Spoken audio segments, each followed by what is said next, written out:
I'm gonna give you 5 vintage items that I sold last week on eBay to get you about $500 in sales. They might not look like much, but this is stuff that you should be looking for if you're out looking for vintage stuff to resell for profit. Yeah, what you doing, Pico? Here's tail wagging. Here's the thing. They might not, bro. I'm trying to, Pico. I'm trying to record. I'm trying to. Nope. Get down, please. Thank you. My name is Eric. I'm a full-time reseller. I've been a full-time reseller for about 20 years. I built this channel to share some things that I find, things that I learned over the 20 years, and to hopefully help some people to grow their channels, or not grow their channels, but grow their businesses, grow their resale businesses. Just grow in general as a person. You might get a tip like that from me. I don't know. Anyways, I'm not here to flex. That ain't what I'm here for. I'm here to share real-time results, real sales, real tactics, real tips, things that I have actively been doing and applying into my resale business that I built over the last couple years. If you're trying to level up in your resale game, in your resale business, I think, this is probably, now my other dog's down here. I think, I got some content that you should probably pay attention to. This one, like I said, we're going to talk about 5 items that I sold last week that were vintage items. They got me about $500 in sales on eBay. It was a mix like cameras, toys, knives, and even one jersey that sold for $250. First one up is this Polaroid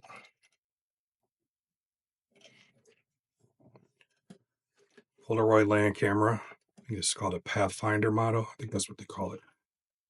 And I think most people would possibly walk past this if they saw it at a estate sale or garage sale or something like that. It's big, it's bulky, it looks outdated. I don't know, unless you kind of know what you're looking at, right?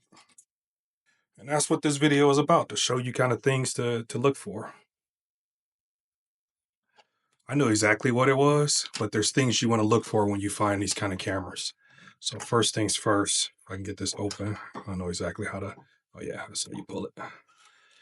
So old cameras, even though this one ain't working, it's sold for $89 plus shipping. You want to check the bellows. You want to make sure that there's no holes there. So that's the first thing I checked when I found it. And then also like to check the lens to make sure that it's not like gummed up or scratched up. You can also check the shutter, make sure it actually like closes and opens and closes to take a picture. Other than that, I mean, there's not a lot of stuff that I know about vintage cameras. I don't know how to test them. I don't know all of that stuff. And obviously you can get into that, but those are the basic things that I test to see if it's something worth picking up. Sometimes even when that stuff doesn't necessarily work, it's still worth picking up at the end of the day, just depending on the model of the camera. You know what I'm saying? So I look for, heavy models, heavy bodies. Lets me know a certain time period. This one's probably from, I think, the 50s. This is something I probably could have sold in my store because people still buy them even for display. But some people want to restore them, and people actually still use these. So don't sleep on vintage cameras. That might be just a given. But if you didn't know that, I'm telling you now, vintage cameras is a bolo.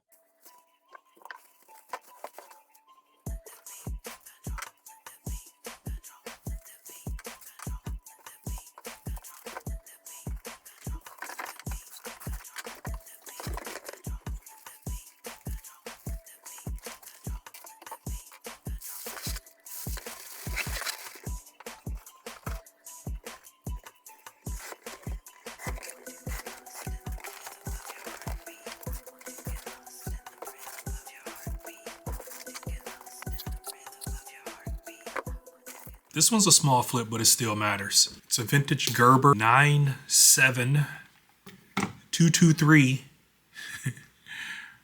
brass and wood folding pocket knife with the matching holder. See, the name is right there. And I did rattle off some numbers. I'll show you when you open knives. Those numbers that I rattled off are right there on the knife, and that's usually what helps you to identify, or it helps the collectors to identify what kind of knife it is, and blah blah blah blah blah blah. So anytime you find a knife and you need to try to figure out what you got, check there and check there on both sides of the knife. That goes for swords too. Usually that's where you're gonna find some identifying marks. So this is nothing fancy. It wasn't a real big flip. It sold for, I think, $31 plus shipping. Knives are easy to overlook. And I say this, you know, you should always check knives. Check them out because I've had some really big home runs on knives. Anything that you find that's got like these holders and you can tell that it's an older knife, definitely pay attention to it. Anytime it's got a sheath or scabbard, I think that's what they call it. Pay attention to that kind of stuff. It's usually, and this is not, don't try to, it's usually worth grabbing, and don't, you know, take that with a grain of salt because everything ain't worth grabbing, but definitely pay attention to them.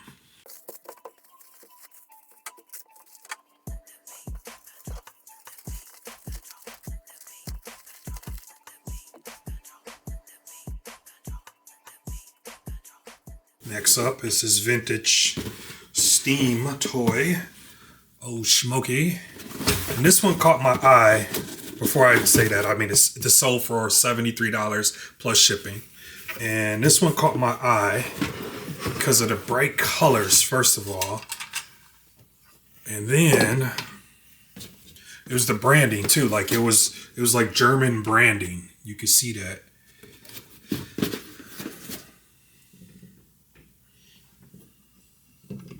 This is literally a Steam toy. So any toy that you find that runs on Steam, gotta pay attention to that stuff, especially German ones.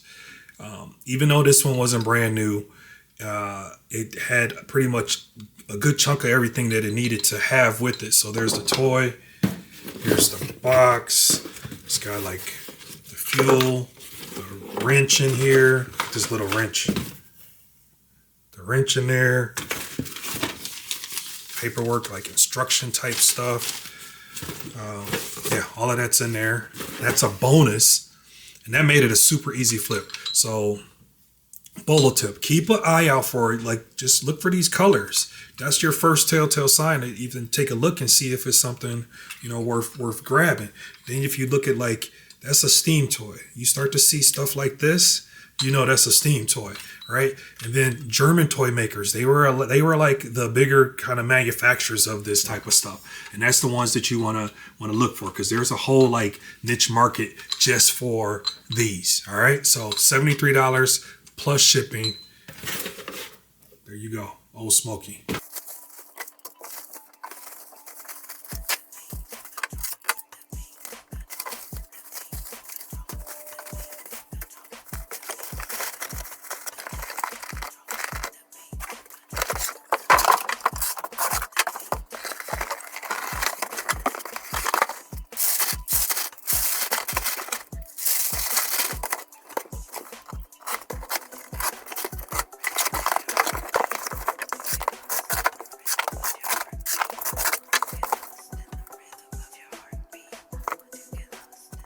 This one is pure 80s weirdness. Mighty Man and Monster Maker. Create scary monsters and super guys with a kit that'll give you the creeps. Okay, hundreds, thousands, and even millions of outrageous combinations from Tommy. This is a 80s toy. What do we get for this? $89 plus shipping. So check it out.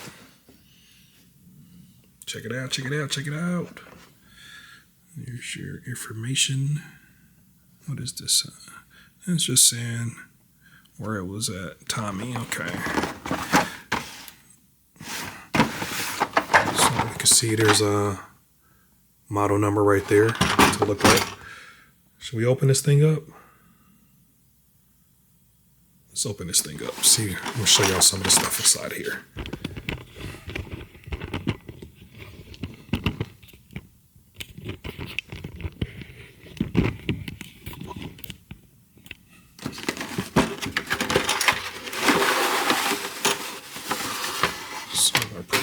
Secure it. So you had, this looks like these are the bodies or the torso, upper torso, and that's the body. So you put it together like that maybe, and then this must have went on top for your head. That would be how you would make your character, I guess. And you trace it out on this board. And that's how you would do it. Obviously, I hope your hands ain't look like that, because there's some lotion, brother. You need some lotion. All right. So, $89. This one sold for.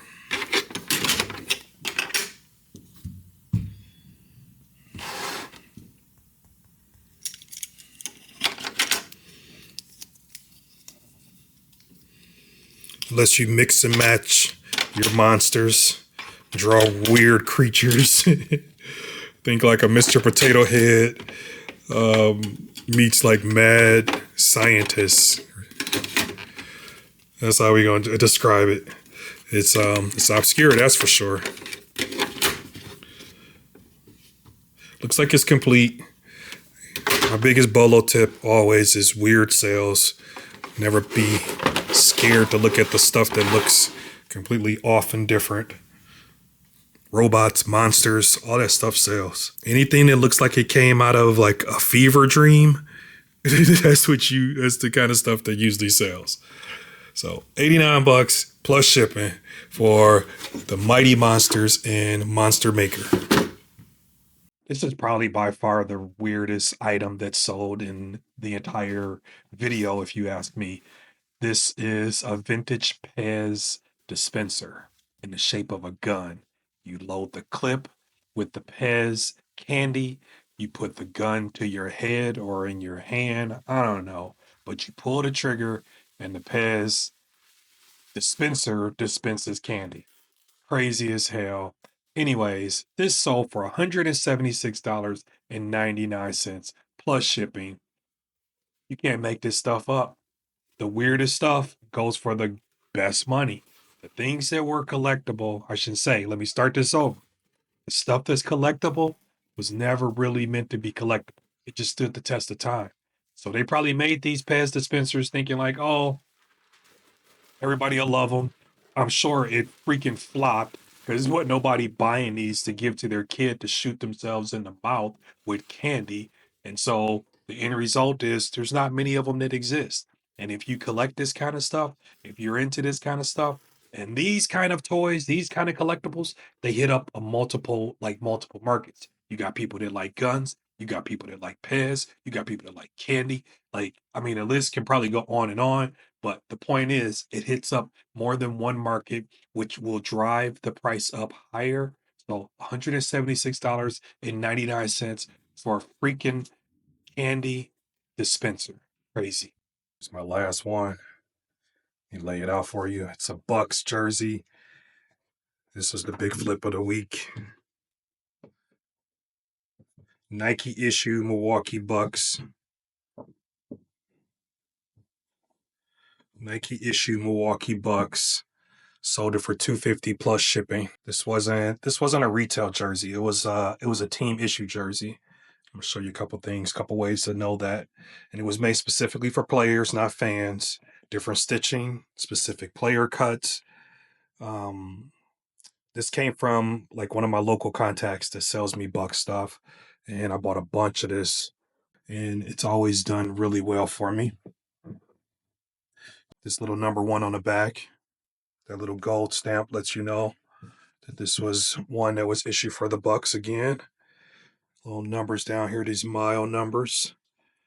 This all looks different. This is different. This isn't what you're going to see if you go to like a retail store to get one of these. If you're near a pro team, city or championship city, gear like this stuff, it floats around. You gotta be careful and just, I shouldn't say be careful, but just stay aware and check the thrift stores around you, and always check the tags to see, like this was a blank jersey, $250 or so for. Don't sleep on it. It's a bolo.